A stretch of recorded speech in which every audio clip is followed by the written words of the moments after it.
Rocky Gerung Official Forum News Network.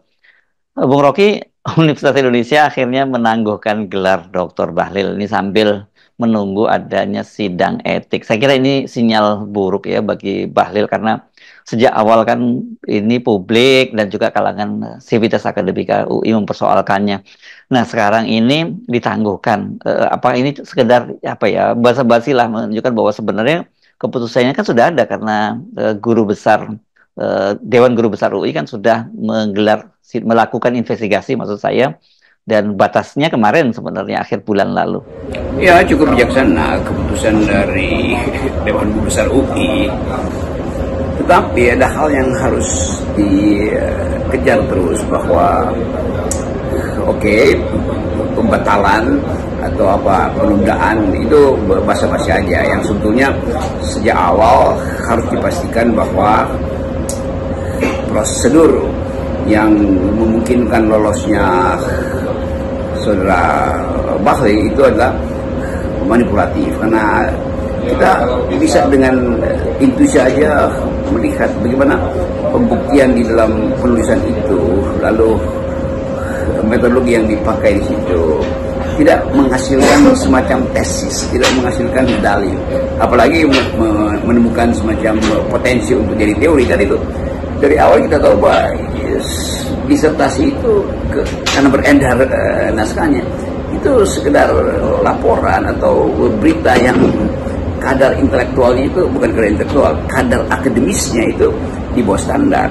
Kan disertasi itu harus memberi semacam sinyal bahwa ditemukan cara berpikir baru atau teorema baru di situ. Jadi dasar-dasar pembentukan hipotesis, kemudian reasoning di dalam penarikan kesimpulan itu terlihat bahwa itu tempel menempel jadi satu, tapi tidak ada semacam pembuktian yang kuat, apalagi menjadi aksioma. Jadi itu soal pertama. Nah, soal kedua adalah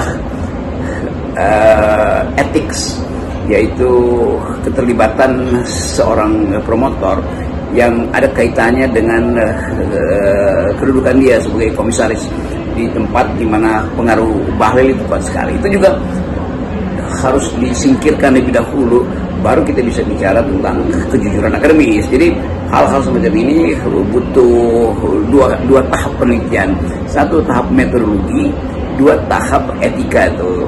Dan kita belum tahu sedalam apa sebetulnya hasil temuan dari Dewan Guru Besar UI sehingga berakibat atau menghasilkan keputusan untuk membatalkan formulasi membatalkan atau penundaan sementara. Yang penting kedudukan Bahlil itu di dalam proses pembuktian oleh Guru Besar UI itu baru bersifat administratif. Kan Bahlil belum pernah dipanggil, kita nggak pernah baca bahwa Bahlil dipanggil untuk membuktikan bahwa dia mampu menjawab desain penelitiannya, membuktikan bahwa desain penelitian itu ada reliable dan origin, itu belum kita lihat. Jadi ini baru semacam hukuman administratif, yaitu dibatalkan atau ditunda. Nah, itu juga menimbulkan kecurigaan, apakah karena ada semacam, kita sebut aja underlying assumption bahwa kalau Bahlil itu dibongkar habis-habisan itu Bahlil bisa nyanyi lalu dia